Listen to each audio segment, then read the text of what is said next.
சிறகடிக்க ஆசை சீரியல்ல முத்து ரொம்ப கோவமா வீட்டுக்கு வந்துட்டு பார்லர் அம்மா வெளியில வாங்கன்னு சத்தம் போட்டு பேசுறாங்க. இத பார்த்துட்டு மனோஜ் ஏய் பார்லர் அம்மாவும் இல்ல ஒண்ணும் இல்ல.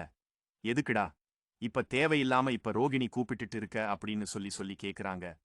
பார்லர் அம்மா வெளியில வராங்களா இல்லையாடா அப்படின்னு சொல்லி கேக்குறாங்க. அவ வருவாடா ரெஸ்ட் ரூம்ல இருக்கிறா அப்படின்னு சொல்றாங்க. சீக்கிரம் வர சொல்லு அப்படின்னு சொல்றாங்க. எதுக்குடா என்னடா பிரச்சனை எதுக்குடா இப்ப அவகிட்ட வம்புளுக்கு போற நீ அப்படின்னு கேக்குறாங்க. அப்ப விஜயாவும் எதுக்குடா இப்படி பண்ற நீ அவங்க அப்பாவை எழுந்த துக்கத்துல இருக்கிற அவகிட்ட போய் என்னடா நீ வாக்குவாதம் பண்ண போற அப்படின்னு கேக்குறாங்க. அவங்க தானே என்னென்ன வேலைத்தனம் பண்ணிருக்கிறாங்க. இந்த விஷயத்த மட்டும் மீனா கேட்டான்னா என்ன பண்ணுவானே தெரியல அப்படின்னு சொல்றாங்க. என்னடா விஷயம் தாம் தும்னு குதிச்சிட்டு இருக்கிற அப்படிங்கிற மாதிரி பேசிட்டு இருக்காங்க. அப்ப அண்ணாமலையும் வராங்க. ஏன் முத்து இவ்வளவு தூரம் டென்ஷன் ஆகுற அப்படின்னு கேக்குறாங்க. இந்த பாரலாமா பத்தின நிறைய விஷயம் இப்பதான்பா ஒன்னா தெரியுது. கேட்க கேட்க எனக்கு அவ்வளவு கோபம் வருதுப்பா. எதுக்காக இப்படியெல்லாம் பண்ணிட்டு இருக்காங்கன்னு ஒண்ணுமே புரியல. பார்த்தா குடும்பத்துல ஒண்ணுமே தெரியாத மாதிரி இருக்காங்க. ஆனா எல்லா வேலைதான எல்லா கிரிமினல் வேலையும் பார்த்துட்டு இருக்காங்க அப்படின்னு சொல்றாங்க. இத பார்த்துட்டு மனோஜ் ரொம்ப டென்ஷன் ஆயிட்டு. இங்க பாரு ரோகிணி பத்தி ஏதாவது பேசினா நல்லா இருக்காது பாரு அப்படின்னு சொல்றாங்க. அப்ப கரெக்டா ரோகிணி வராங்க. என்ன முத்து நானும் பார்த்துட்டே இருக்கேன். என்ன பத்தி ஏதேதோ பேசிட்டு இருக்கீங்க. தேவையில்லாம என்கிட்ட வம்பு பண்ணாதீங்க அப்படின்னு சொல்லிட்டு இருக்கிறாங்க. யாருங்க வம்பு பண்றாங்க? நீங்க தாங்க. தேவையில்லாம மூக்க நுழை வச்சுக்கிட்டு மீனாவுடைய குடும்பத்துல தேவையில்லாம பிரச்சனை பண்ணிட்டு இருக்கீங்க அப்படின்னு சொல்றாங்க. மீனாவோட குடும்பத்திலையா? அவ என்ன பிரச்சனை பண்ணா அப்படிங்கிற மாதிரி விஜயா கேக்குறாங்க. அதான் நான் சொல்றேன் பாருங்க. என் போன் இப்பதான் கிடைச்சது அப்படின்னு சொல்றாங்க. போன பார்த்த உடனே ரூகிணி ரொம்ப டென்ஷனா பாக்குறாங்க. என்ன பரலோடமா எப்படி இந்த போன் என் கையில வந்ததுன்னு தானே பாக்குறீங்க.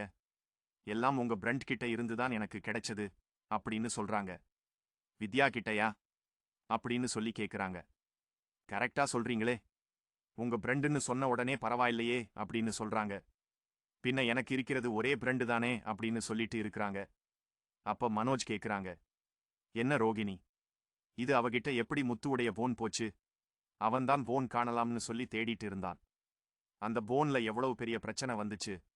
அவர் ஸ்டேஷன்ல போய் கம்ப்ளைண்ட் எல்லாம் கொடுத்துட்டு இருந்தான்ல. எதுக்காக இந்த போன் அவகிட்ட போச்சு அப்படின்னு கேக்குறாங்க. அதெல்லாம் எனக்கு ஒன்னும் தெரியாது. முத்து ஏதோ உளர்றாரு அப்படின்னு சொல்றாங்க. நானா உளர்ற இந்த போனை திருடி கொண்டுட்டு போய் இங்க பாருங்கப்பா திருடி கொண்டுட்டு போய் வித்யா கிட்ட கொடுத்திருக்கிறாங்க.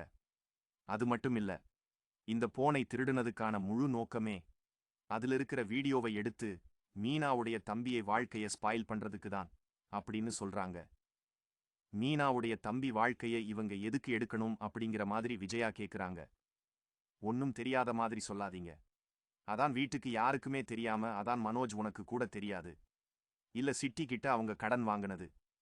ஆமா, இன்ன வரைக்கும் வந்து எதுக்கு கடன் வாங்கினேன்னு கேட்டியாடா அப்படின்னு சொல்றாங்க. அதான் நான் வேலைக்கு போகாத டைம்ல வீட்டுக்கு செலவுக்கு எல்லாம் பணம் கொடுக்கறதுக்கு தான் அப்படின்னு சொல்றாங்க. அப்படியா வீட்டு செலவுக்கு என்ன லட்சமாவா கொடுத்தாங்க? ஏண்டா டேய், நீ அவங்க சொல்றதெல்லாம் ஊன்னு மண்டையாட்டிட்டு இருக்கிறதுனால தான் அவங்க உன்னை வச்சு நல்லா தலையில மிளகாய் அரைச்சிட்டு இருக்கிறாங்க அப்படின்னு சொல்றாங்க. இங்க பாருங்க முத்து பார்த்து பேசுங்க அப்படின்னு சொல்றாங்க. இருங்க பார்லரா, எதுக்கு அவசரப்படுறீங்க, பேச விடுங்க. நீங்க ஃபர்ஸ்ட் இப்போ பார்லர்ல இருந்து சம்பாதிக்கிறது இல்லையா? சம்பாதிக்கிற காசு தானே கொடுத்துட்டு இருந்தாங்க. அதை தவிர்த்து கடன் வாங்கி லட்சக்கணக்குல வீட்டு செலவு கொடுத்தாங்க அப்படின்னு சொல்றாங்க. விஜயா இருந்துட்டு என்ன ரோகிணி இது அவ்வளவு பணம் எதுக்கு வாங்குனா ஆராதன் என்ன பரவாயில்லை, லட்சக்கணக்குல எதுக்கு பணம் வாங்குன நீங்க அங்க அப்படின்னு கேக்குறாங்க. இத பார்த்துட்டு எதுவும் பேசாம நிக்கிறாங்க. அப்பா இப்பவாவது இந்த உண்மைய சொல்லி ஆகணும்பா அப்படின்னு சொல்றாங்க. என்ன உண்மை அப்படின்னு கேக்குறாங்க. அதான்ப்பா பார்லரை ஏற்கனவே இவங்க வித்துட்டாங்கள அப்படின்னு சொல்றாங்க. இத கேட்டு விஜய், என்ன பார்லரே வித்துட்டாளே, இங்க பாருடா இஷ்டத்துக்கு வாய்க்கு வந்ததெல்லாம் விட்டு பேசிட்டு இருக்காத அப்படின்னு சொல்றாங்க. நீங்க நம்புனாலும் சரி நம்பாட்டி சரி, அதுதான் உண்மை. நீங்க வேணா கேட்டு பாருங்க. அந்த பார்லர் அம்மா கிட்ட என்னைக்கும் அந்த பார்லர் எல்லாம் வித்தாச்சு. அது மட்டும் இல்லாம உங்க பேர் என்னைக்கு அதை எடுத்தாங்களோ அன்னைக்கே வித்துட்டாங்க. கேட்டதுக்கு சும்மா சமாளிச்சிட்டு இருந்தாங்க. இந்த விஷயம் எனக்கு ஏற்கனவே தெரியும். நான் அப்பாட்ட சொன்னேன்.